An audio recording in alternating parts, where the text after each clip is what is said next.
नमस्कार दोस्तों, आज गांधी जयंती है तो आइए जानते हैं गांधी जयंती के बारे में। भारत के राष्ट्रपिता महात्मा गांधी का जन्म 2 अक्टूबर 1859 को पोरबंदर, गुजरात में हुआ था। उनका नाम मोहनदास करमचंद गांधी है। वह भारतीय स्वतंत्रता संग्राम के महान नेता थे, जिन्होंने आजादी की जंग में भारतीयों को एक किया और अहिंसा के मार्ग पर चलकर देश को स्वतंत्रता दिलाने में अहम योगदान दिया। आजादी के लिए गांधी के आंदोलन। स्वतंत्रता के लिए गांधी जी ने कई आंदोलन किए।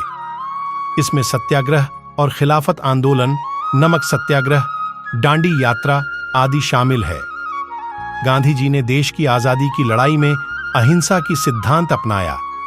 हिंदू और मुस्लिम समुदायों के बीच सौहार्द और एकता बढ़ाने का प्रयास किया।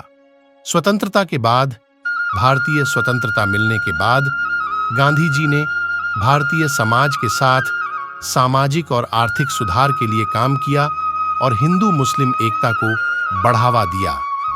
उन्होंने सच्चाई, संयम और अहिंसा के मार्ग पर चलने की प्रेरणा दी। सादगी ही सौंदर्य। आजादी की लड़ाई में गांधी जी ने अपना सब कुछ न्योछावर कर दिया। उनके लिए सादगीपूर्ण जीवन ही सौंदर्यता थी। गांधी जी का जीवन एक साधक के रूप में भी मशहूर है। उन्होंने सादगी, निर्लिप्तता और आत्मा के साथ संबंध को महत्वपूर्ण धारणाओं में जिया। एक धोती में पदयात्रा।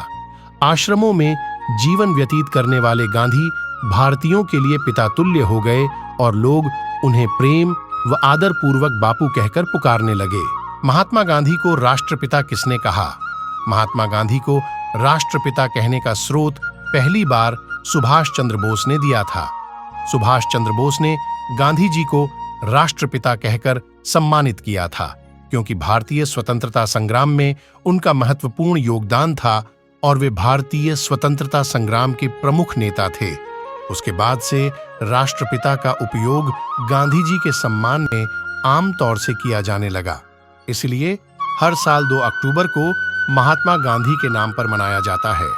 अगर आप मेरा वीडियो देखना पसंद करते हैं तो कृपया लाइक, कमेंट, शेयर करें और मेरे चैनल को सब्सक्राइब करें। धन्यवाद।